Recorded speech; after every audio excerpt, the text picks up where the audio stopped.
안녕하십니까. 공인중개사 포럼 교수 김영재입니다. 오늘도 여러분과 함께 좋은 시간 갖도록 하겠습니다. 오늘은 특히 한 달 후에 배출되는 30일의 공인중개사 수험생을 대상으로 강의하도록 하겠습니다.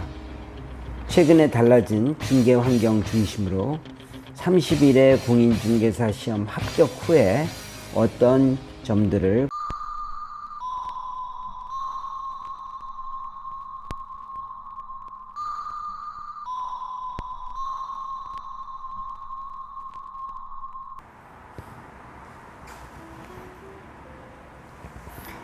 안녕하십니까. 공인중개사 포럼 교수 김영재입니다. 오늘 이제 동영상 강의가 45번째 강의가 되겠습니다. 그동안 여러분들이 많은 성원을 보내줘서 꾸준히 동영상 강의를 내보낼 수 있어서 감사드립니다. 코로나19에도 불구하고 불굴의 의지를 나타내시고 열심히 공부해 오신 31회 공인중개사 수험생 여러분들을 응원합니다. 자, 그러면 이제 오늘을 30일의 공인중개사 합격 이후는 무엇을 고려해 보아야 할까요? 오늘 주제를 강의하도록 하겠습니다. 30일의 공인중개사는 1985년 공인중개사 1회 시험이 생긴 이후로 31회까지 왔습니다. 여태까지 역대급으로 많은 수험생이 도전하고 있습니다. 작년에 비해서 6만 명 늘어났고 1회부터 30일의 공인중개사 시험에서 가장 많은 인원이 시험을 치릅니다. 코로나19와 경제 여건이 안 좋고 또 부동산 규제가 심한 상황에서 바로 여러분들은 합격을 하시게 되는 것입니다. 그럼 이러한 상황에서는 어떤 점들이 고려돼야 될까요? 제 나름대로 경험에서 얻은 것들 9가지를 말씀드리겠습니다. 첫 번째는 중개업은 자영업이라는 사실입니다. 자영업은 스스로 운영하는, 문자 그대로 스스로 운영하는 직업입니다. 업소입니다. 그래서 월세도 내가 조달해야 되고 또 운영비도 내가 조달해야 되고 공과금도 내가 조달해야 되고 또 내가 쓰는 용돈도 조달해야 되고 또 집에 가지고 가는 생활비까지 조달을 해야 됩니다. 이와 같은 것은 우리가 회사 다니면서 그냥 좀 죄송하지만 시간 때우면서 그냥 봉급받을 때하고는 구분이 됩니다. 물론 노력하셨는데 자영업이라는 것은 회사 다니는 것과 다르다는 의미에서 말씀을 드린 겁니다. 뭔가 하나부터 열까지 내 주머니에서 돈이 나가고 내가 모든 것을 스스로 해야 되는 이 자영업이라는 것이 상당히 어려움이 많습니다. 우리 중개업은 다행히 인건비나 재료비나 이런 것들이 들어가지 않고 또 시설비도 들어가지 않는 장점은 있겠으나 자영업이라는 한계는 마찬가지라는 사실입니다. 두 번째는 잘 알고 계시다시피 중개업이 경쟁의 도를 넘고 있습니다. 1회부터 30회까지 한 45만 명의 공인중개사가 배출되었습니다. 그럼 45만 명 중에서 지금 중개업계에 종사하는 사람은 한 15만 명 되죠. 왜냐하면 개업공인중개사가 한 10만 6천 명, 그 다음에 또 소속공인중개사가 한 3, 4만 명 된다고 하면 15만 명 정도가 공인중개사업계에 종사를 하고 있습니다. 그렇다면 아직도 30만 명의 예비 인원이 있고 또 이번 시험에서 작년이 2만 7천 명 나왔으니까 이번에는 한 3만 명 이상 나오리라고 예상하는데요. 또 나오게 되면 33만 명의 예비 인력이 생기게 되는 것입니다. 요즘은 시험을 치르면 옛날에는 장롱면허로 놔뒀다가 나중에 개업하는 사례가 많았는데 요즘에는 바로 창업이나 취업을 하는 경우가 많습니다. 취업난, 창업난이 심화되는 것이죠. 그리고 자치구별로 서울 같은 경우 1000개에서 2000개 정도의 중개업소가 있는데, 이것도 저희가 정확한 통계는 나올 수가 없겠지만 느낌으로, 감으로 갖게 되는 감정은 두세 배 내지 세네 배 정도 중개업소가 많은 것으로 느껴집니다. 그러다 보니 잘하는 중개업소와 못하는 중개업소의 편차는 심하게 됩니다. 세 번째는 평생 직장, 평생 직업으로 여기면서 하는 직업치곤 생존율이 낮습니다. 학원, 공인중개사 학원에 자격증을 따기 위해서 가보면 마치 종이 한 장 쓰고 몇백만 원, 몇천만 원 받는 그냥 아주 쉬운 직업으로 설명하고 로또 직업으로 설명하지만 실상은 그렇지 않습니다. 종이 한 장 쓰려면 각고의 노력을 기울여야 되죠.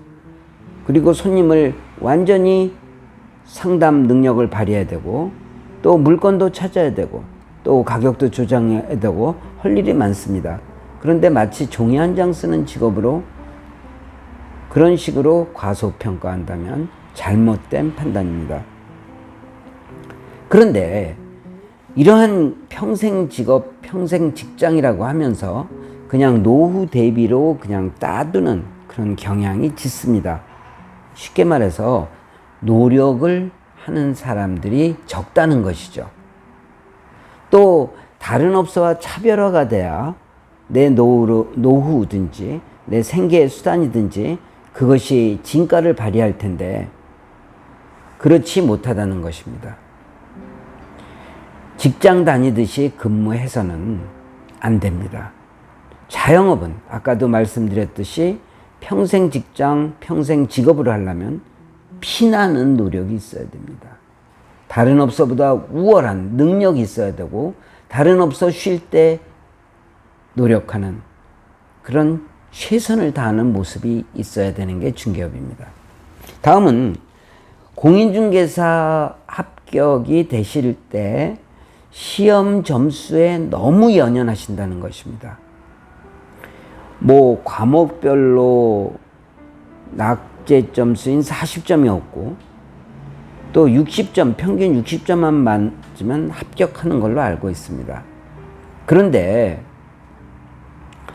90점, 100점 가까이 맞는 목표로 해서 공부하시는 수험생들이 많습니다. 물론 이해는 갑니다. 최선을 다해서 자기 자신이 노력을 해서 얻고 싶은 점수가 높으면 높을수록 성취도는 높아지겠죠. 그러나 자격증을 취득하면 자격증 취득한 거로 모든 이론은 끝나는 것입니다. 현장 실무는 다를 수도 있고, 현장에서는 더 많은 다른 부분의 노력들이 필요합니다. 예를 들면 상담 능력, 가격 조정 능력, 계약서 작성 능력, 또 브리핑 능력, 이런 것들이 많이 필요하죠.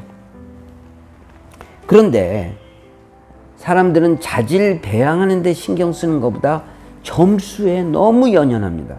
예를 들면 10월 말에 시험을 치면 11월 말에 발표를 하겠죠.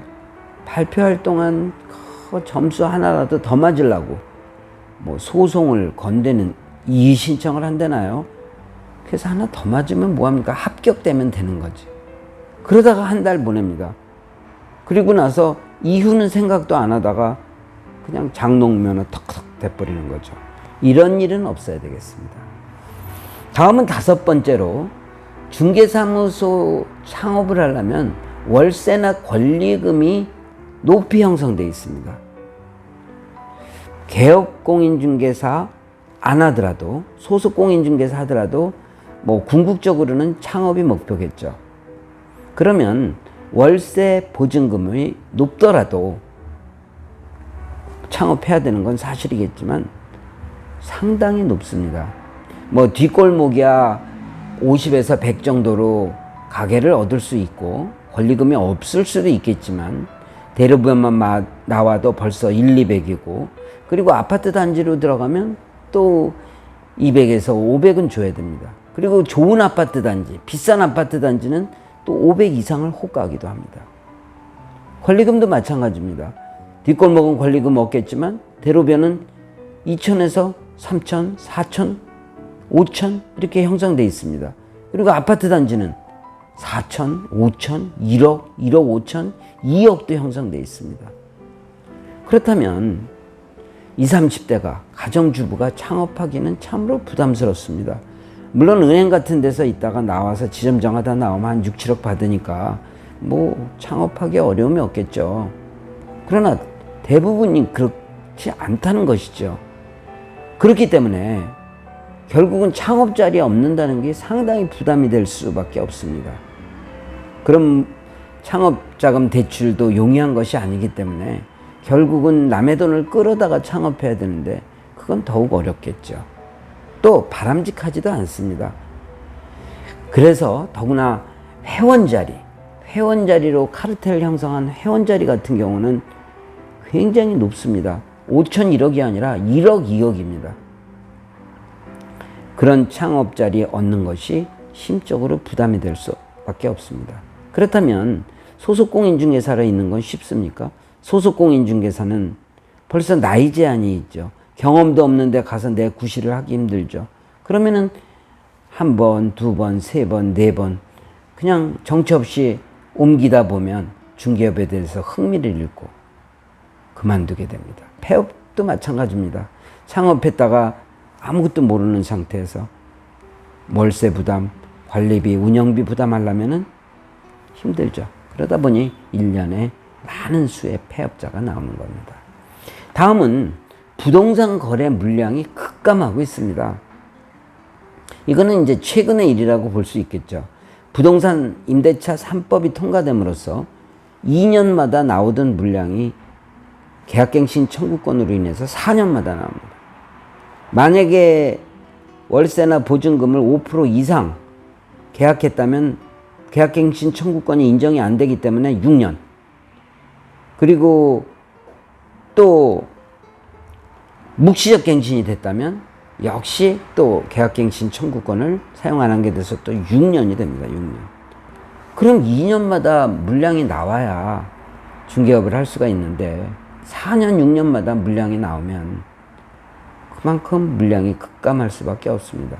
그리고 재건축, 조합원 자격, 또 양도소득세 감면 혜택 이런 것들이 2년 거주 조항이 있기 때문에 집주인들이 우선 들어가서 살라고 하니까 또 전세 물량이 안 나옵니다. 또 6.17 대책으로 인해서 조정지역 투기과열지구 늘어나서 어떻게 됩니까? 대출이 규제가 되고 또 7.10 대책으로 다주택자 법인에 대해서 상당한 규제를 하게 돼 있어서 보유세, 취득세, 양도소득세에 상당한 규제를 하고 있습니다. 그러다 보니 매물 잠김 현상이 심화되고 이로 인해서 중개업하기가 힘든 형국이 되어버렸습니다. 그 다음에 8.4 대책으로 인해서 분양권도 1주택으로 치다 보니 분양권 거래가 제한되고 또 조정지역 투기과열지구에 분양권 전매 제한이 새로 생겨서 이제 규제지역에서는 분양권 전매 자체가 힘들게 됐습니다. 이러다 보니 부동산 거래 물량이 급감하게 되고 부동산 중개업소는 그대로 있고 상당한 어려움이 발생하는 것입니다. 7번째로 코로나19로 인한 마케팅 비용이 증가하고 또 마케팅에 많은 시간을 쏟아야 되는 시간 관리가 필요하게 되었습니다.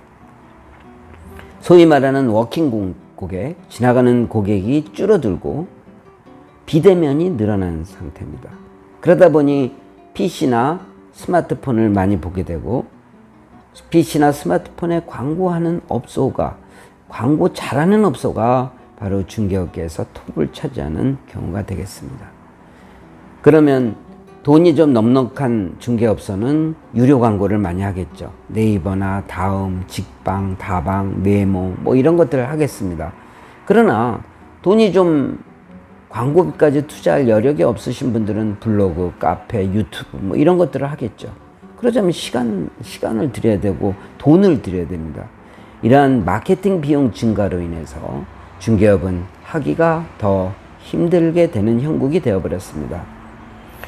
다음으로 8번째는 인내심과 자기 싸움이 요구되는 직업입니다.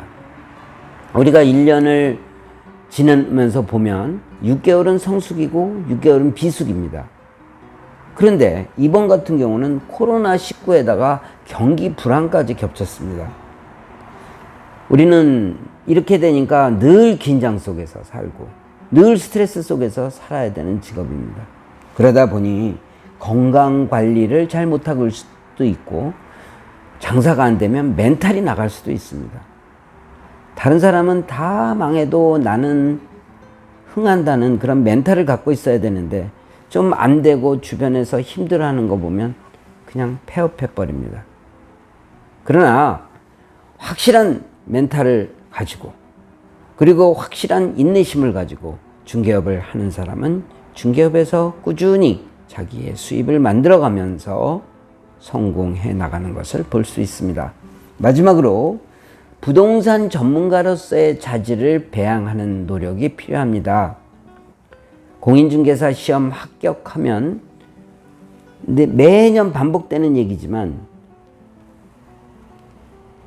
공부하던 책을 던져버립니다.